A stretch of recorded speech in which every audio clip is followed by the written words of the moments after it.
Hi అండి. నమస్తే. నేను మీ తేజస్విని. ఈరోజు అమ్మవారికి నైవేద్యంగా వరలక్ష్మి వ్రతం కదండి. ఇలా సింపుల్గా తక్కువ టైంలోనే ఎలా ప్రిపేర్ చేయాలో చూసేయండి. ముందుగా నా ఛానల్ని సబ్స్క్రైబ్ చేసుకోండి. ముందుగా స్టవ్ ఆన్ చేసి గిన్నె పెట్టేద్దాము. అందులోకి ఒక 2 టేబుల్ స్పూన్ల నెయ్యి వేసుకున్నానండి. రవ్వ కేసరికి నెయ్యి ఎక్కువగానే వేస్తేనే టేస్ట్ బాగుంటుంది. ఇక్కడ నేనైతే 3/4 గ్లాస్ రవ్వ తీసుకున్నాను. బాగా వేడెక్కిన తర్వాత రవ్వనంతా బాగా ఫ్రై చేసుకోవాలి. అలా లో ఫ్లేమ్లోనే పెట్టి మంటని రవ్వని బాగా వేపుకోవాలి. అలా వేగేలోపు మనం ఇక్కడ పక్కన వాటర్ వేడి చేసుకున్నాము. ఒక గిన్నె పెట్టి 3/4 గ్లాస్ రవ్వ తీసుకున్నాను కాబట్టి దానికి ఒక 3 గ్లాసెస్ వాటర్ని వేడి చేసుకుందాము. ఆ వేడెక్కేలోపు రవ్వని బాగా మిక్స్ చేసుకుందాము.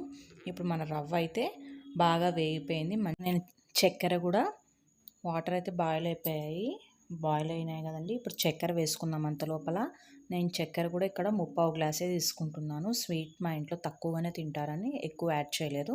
మీకు ఎక్కువ కావాలంటే ఫుల్ గ్లాస్ అయినా వేసుకోండి. అంతా ఒకసారి వేపుకుందాము. రవ్వని షుగర్ని వేపుకున్న తర్వాత ఇందాక మనం వేడి చేసుకున్న వాటర్ని కొద్దిగా వేసుకుంటూ గంటతో తిప్పుకోండి. అలా తిప్పుకున్న తర్వాత నేను ఇక్కడ ఫుడ్ కలర్ అయితే ఒక చిటికెడు వేసుకుంటున్నాను. అంత ఎల్లో ఫుడ్ కలర్ యాడ్ చేశానండి. ఇది మీ ఇష్టం వచ్చిన కలర్ని యాడ్ చేసుకోవచ్చు.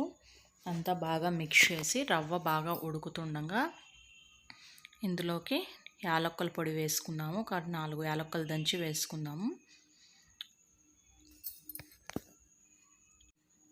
మన రవ్వ కేసరి అయితే ఇప్పుడు దగ్గర పడిపోయిందండి. ఇందులోకి ఇంకొక 2 టేబుల్ స్పూన్ల నెయ్యి వేసుకుందాము.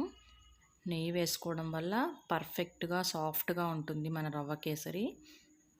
ఇంకొకసారి బాగా మిక్స్ చేసి ఇందులోకి డ్రై ఫ్రూట్స్ యాడ్ చేసేసుకుందాము.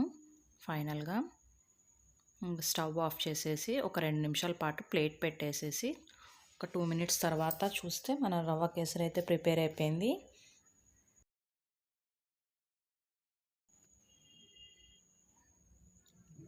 చూడండి, ఒక బౌల్లోకి తీసుకొని మీకు చూపిస్తున్నాను స్పూన్తో. అమ్మవారికి నైవేద్యం అయిపోయింది.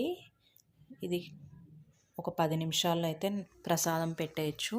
ఇలా తక్కువ టైంలోనే ఎంత ఈజీగా చేసుకోవాలో రెసిపీని చూసేసారు కదా. మీకు ఈ వీడియో కనుక నచ్చినట్టే మర్చిపోకుండా సబ్స్క్రైబ్ చేయండి, లైక్ చేయండి, అలాగే షేర్ చేయండి. Thank you so much for watching this video. అలాగే మీకు ఈ వీడియో చూసిన తర్వాత ఎలా కామెంట్ సెక్షన్లో తెలియజేయండి.